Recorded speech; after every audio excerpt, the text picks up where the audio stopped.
Hey there guys, welcome to Dino's Vault and welcome to my first ride review of the Honda Activa 5G.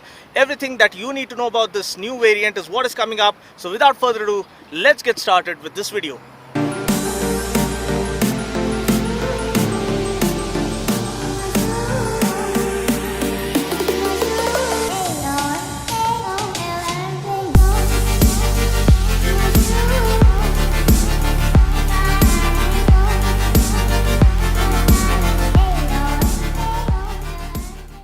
The Honda Activa has not only been the undisputed king of the scooter segment here in our nation, but it's also now the best-selling two-wheeler, thereby outselling the commuter champions like the Splendor and the Passion Pro consistently, which is no ordinary feat by any means. Now with the customers becoming more and more demanding and also with the competition really intensifying heavily in the scooter segment, Honda had to give their best-selling scooter a much-needed refresh for the year 2018. So enter the 2018 Activa 5G, wherein 5G implies the 5th generation model that has been launched now. Now most of you guys already know that I had uploaded the first look video of the Activa 5G from the Auto Expo a few weeks back. Now I count it my great privilege to be among the first to get my hands on the scooter and give you guys my first ride impressions. So let's start things out by figuring out what all new we get with this new model. First we have the all new LED headlamp along with the LED position lamp that truly lends the scooter a more modern and up-to-date look.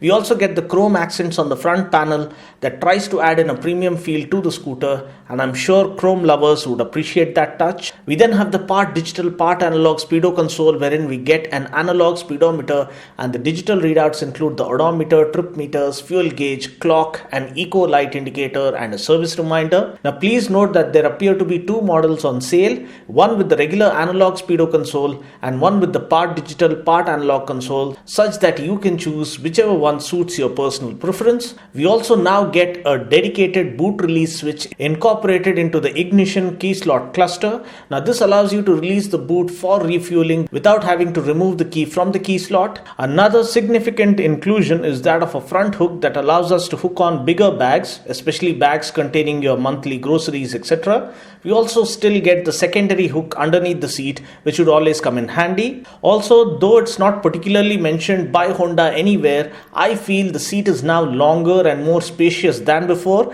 It also gets better cushioning to offer much better comfort. Other noteworthy features include the 5G getting a full metal body, which results in better build quality, thereby lending the scooter much better durability over time. We also get tubeless tires, which ensure that you're not left stranded in the middle of nowhere with a flat tire. Please note that with tubeless tires, whenever you notice a nail or any sharp object in your tire, you should not pull it out because that would result in immediate deflation of the tire. What you need to do is rush to the nearest tire puncture shop and get it fixed to avoid further damage to the tire. Also, we still get the same 18 liters of underseat storage space, though I personally hoped that Honda would try and increase it to at least 20 liters with this new model. We do get a mobile charging socket as an add-on accessory, which I feel is a must-have for all of us living in this digital day and age. Now looking at the engine specs, we get the same 109.1cc engine that puts out 8 bhp of max power and 9 Newton meters of max torque. Now taking the scooter out for a ride,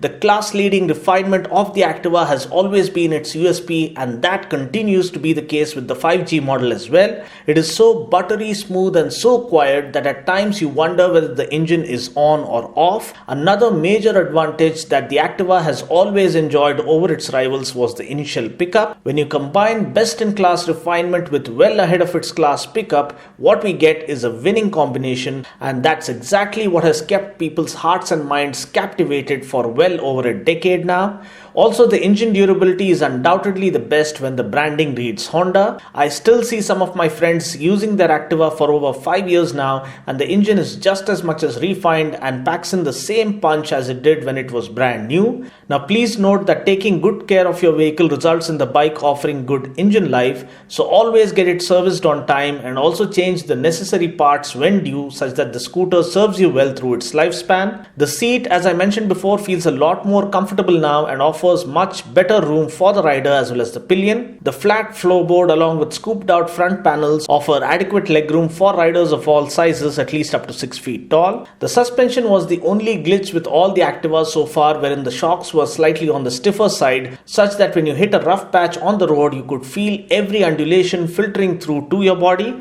Well, now the suspension is ideally tuned and is slightly on the softer side to offer a more comfortable ride as you glide over the potholes.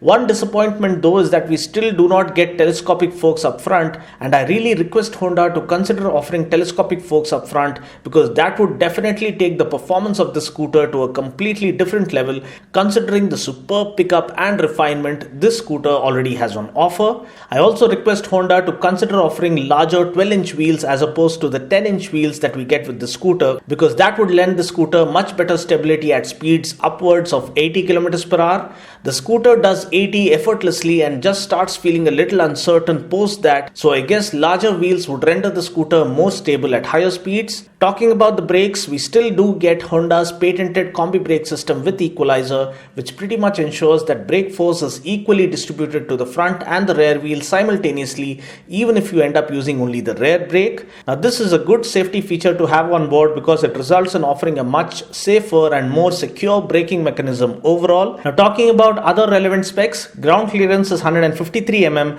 more than sufficient to clear the speed breakers that we come across in the city. Seat height is 765 mm, ideally set to appeal to male and female riders of all sizes, at least up to 6 feet tall, with the Activa basically being a unisex scooter. Tank capacity is 5.3 liters, which I feel is quite okay for a scooter that will be predominantly used within the city. Mileage wise, please note that Honda have offered an eco light indicator for the scooter now, which comes on when you are riding the scooter at the right speed to extract maximum fuel efficiency. So in order to extract best mileage from your scooter, you should maintain speeds of around 45 to 55 km per hour without over revving your scooter. I also suggest that you go through my mileage tips video by following the link in the description portion below. The ex-showroom price here in Hyderabad for the Activa 5G, the standard variant is around rupees 54,000 and the deluxe variant is around rupees 56,000. Well, that's pretty much it for now. I just hope you found this video useful. Until next time, this is Dino saying ciao. Take care, God bless and ride safe.